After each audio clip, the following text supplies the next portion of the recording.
everybody, it's Mrs. Kerwin with this week's 5 Minute 5 featuring humor. Humor fiction is very similar to when you go to the movie and you say, gee, I really want to see a funny movie. You go to see something called a comedy.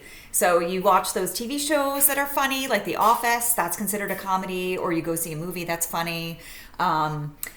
In book form, the genre is humor.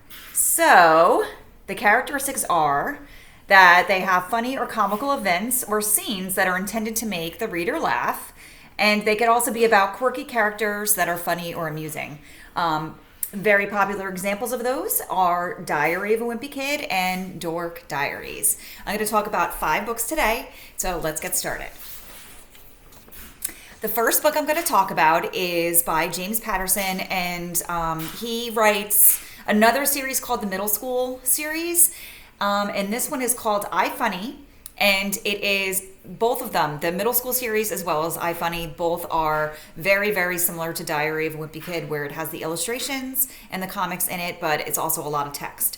So here we go with iFunny. Obviously, humor is the genre for that one. So here we go. iFunny by James Patterson. Jamie Grimm is a middle schooler on a mission. He wants to become the world's greatest stand-up comedian. Even if he doesn't have a lot to laugh about these days, he's new in town and stuck living with his aunt, uncle, and their evil son, Steve, a bully who doesn't let Jamie's wheelchair stop him from messing with Jamie as much as possible. But Jamie doesn't let his situation get him down. When his Uncle Frankie mentions a contest called The Planet's Funniest Kid Comic, Jamie knows he has to enter.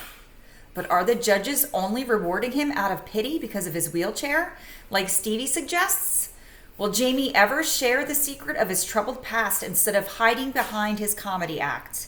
Read iFunny by James Patterson to find out. So I especially recommend that if you are a really big fan of Dork Diaries or Diary of a Wimpy Kid, because it's similar in style, but it's a different story. So try to check it out next time you come into the library.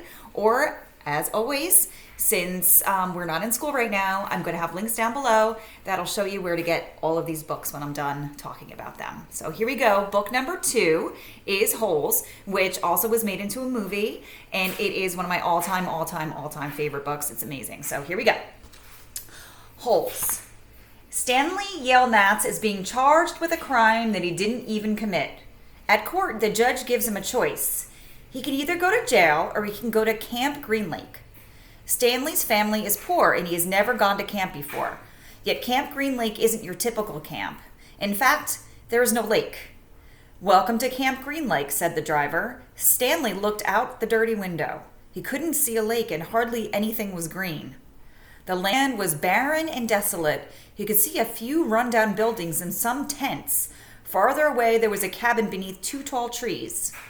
Those 2 trees were the only plant life he could see. There weren't even any weeds. All anyone does at Camp Green Lake is dig and dig and dig. But why are they digging? What is in the ground at Camp Green Lake? Does anyone get out alive?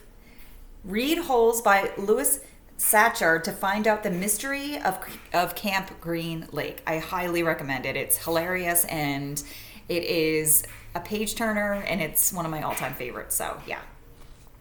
Okay, next is Ungifted, and it's by Gordon Korman, who is a very popular author. I think he wrote Restart. He wrote No More Dead Dogs. He wrote Schooled. So he's a very popular one, and this one by him is called Ungifted. So here we go. Ungifted by Gordon Korman.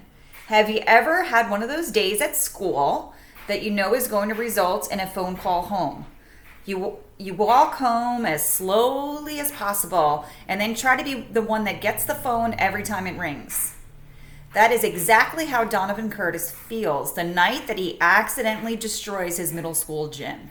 He makes it through the night only to be called to the office the next day at school. Imagine his surprise when he finds out that he has been accepted into the Academy of Scholastic Distinction, a special program for gifted and talented students. Donovan is excited that he has found a way to escape his punishment, but how will he ever fit in with all the kids at the academy? Will Donovan fool everyone and find a new place at his school? Read Ungifted by Gordon Corman to find out. It's actually a series. There's another one called it's Ungifted and Super Gifted is the next one. All right, so next.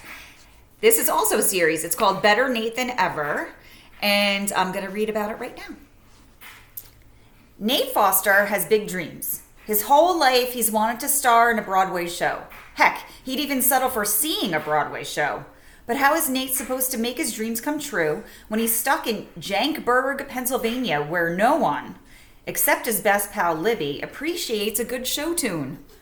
With Libby's help, Nate plans a daring overnight escape to New York. There's an open casting call for E.T. the Musical, and Nate knows this could be the difference between small town blues and big time stardom. Will Nate run away? Will he audition and make it into the musical?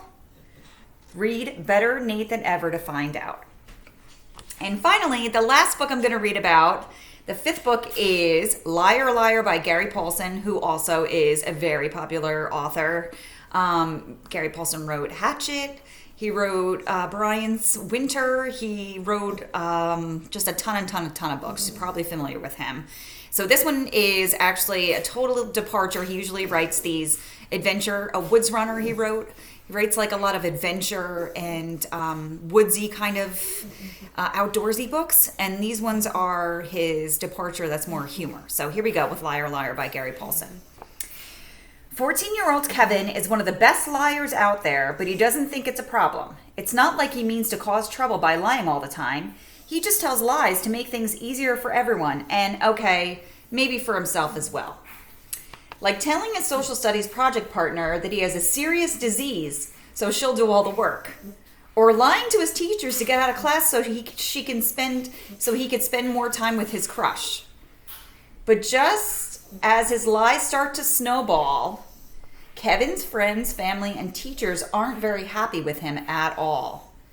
Now he just might have to do the unthinkable. Tell the truth. Will he? Read Liar Liar by Gary Paulsen to find out. Okay, so that's it. If you are interested in reading any of these books, again, since we're not in school, the best way to do it is look below this post in my Google Classroom, and I'll have links for you to check out the books as ebooks or to listen to them as audiobooks. And if you need any help or you want any suggestions, also comment in my Google Classroom where this post is, and I'll be sure to help you. Have a great day.